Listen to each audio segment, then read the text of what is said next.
پاکستان کے internal politics تھی، یہاں کی اکانومی تھی، میں نے کوئی ایسا کویشچن نہیں ہوگا جو ان سے نہ پوچھا ہو. ایون جو 10% والی بات ہے وہ بھی ان سے میں نے پوچھی تھی.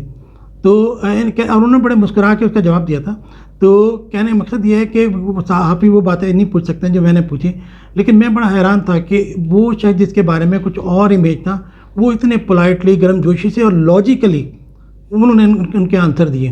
کوئی جذباتی بات نہیں کی انہوں نے. بڑے اچھا ان کو بھی لگتا یہی تھا کہ وہ فارغ تھے تو ان کو ایک ایسی ٹیم مل گئی کہ جن سے ٹائم پاس ہو رہا تھا.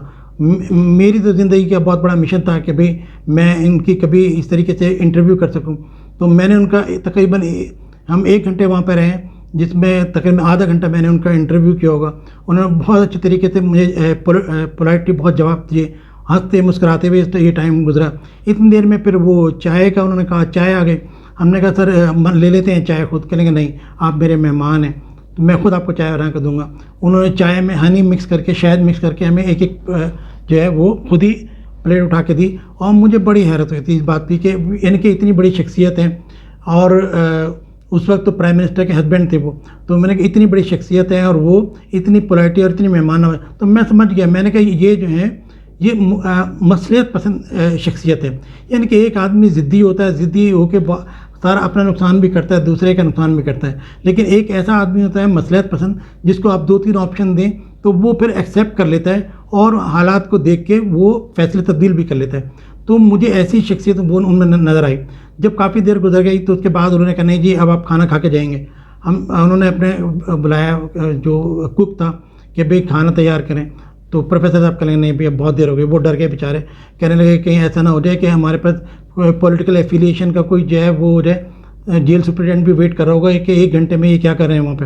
بہرحال تو پھر ہم نے ان سے رخصت چاہی. اور یہ میری زندگی کا بہت ہی یادگار واقعہ ہے اور میں ان کا فین بن گیا.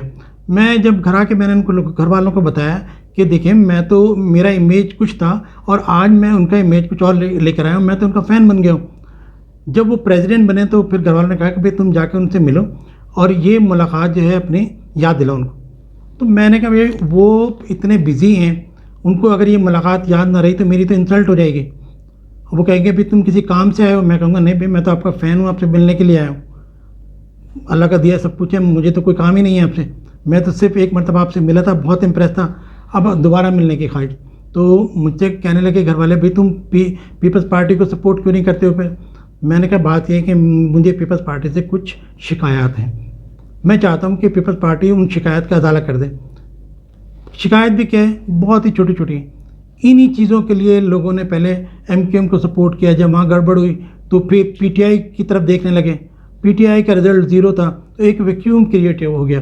یعنی کہ کراچی میں ایک ویکیوم میں لوگ سوچ رہے ہیں کہ اب ہم کیا کریں. بہترین ٹائم ہے پیپلز پارٹی کے لیے، بہترین ٹائم ہے زرداری صاحب کے لیے کہ وہ آئیں اور کراچی کو اون کر لیں. کراچی ان کو اون کر لے گا.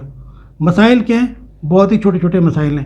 گلیوں میں کچرا پڑا ہے، کراچی اب کچراچی بن گیا ہے، پانی آتا نہیں ہے، اور جو گٹر کا ہے وہ گٹر بہہ رہے ہیں، لوگوں کا گزرنا مشکل ہے. آپ سیوریج سسٹم صحیح کر دیں، آپ واٹر سسٹم صحیح کر دیں، آپ ہمارے روڈ بنوا دیں، جو ٹوٹے پھوٹے روڈ ہیں یہ بنوا دیں. اس کے علاوہ جو ہے ٹرانسپورٹ آپ دیکھیں کہ کراچی میں صرف ایک ہی ٹرانسپورٹ اویلیبل ہے، وہ ہے چنگچی رکشہ. آپ کو کہیں جانا ہو نہ کوئی سب وے ہے، نہ کوئی ٹرین ہے، نہ بس ہے، نہ پرائیویٹ بس ہے، ٹیکسی بھی نہیں ہے. آپ کے پاس صرف جو ہے اس وقت کراچی میں ٹرانسپورٹ کے لیے چنگچی رکشہ ہے، اس میں بیٹھ کے آپ کہیں جانا چاہیں تو چلے جائیں.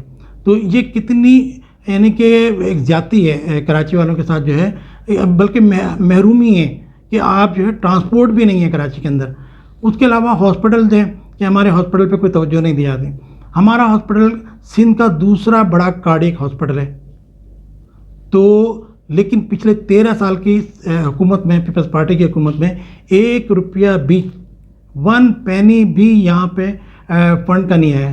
آپ خود سوچیں کہ اتنا بڑا کارڈیک ہاسپٹل جس میں پرویز مشرف کے دور میں 5 جو کہ پہلے نعمت اللہ صاحب نے بنایا اور بعد میں مصطفیٰ کمال نے اس کو کنٹینیو کیا پرویز مشرف کی سپورٹ کے ساتھ، 5 اینجیوگرافی کی مشینیں ہمارے پاس کام کر رہی تھیں. اب 5 اینجیوگرافی کی مشینیں خراب ہوئی پڑی ہیں.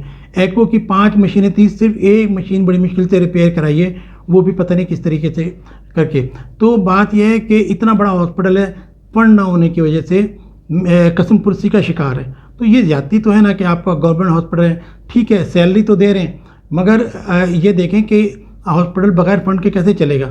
یہاں کے جو اتنی بڑی پاپولیشن جو پورے سینٹرل کو کور کرتی ہے، ایون انڈیا سندھ سے لوگ آتے تھے پہلے یہاں پہ ہمارے پاس، کیونکہ سپر ہائی وے قریب پڑتا ہے.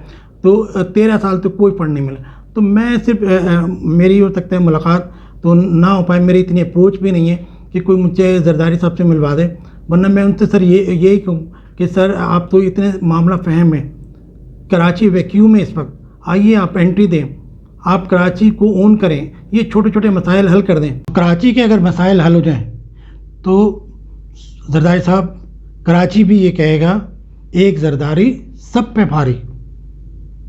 Thank you very much.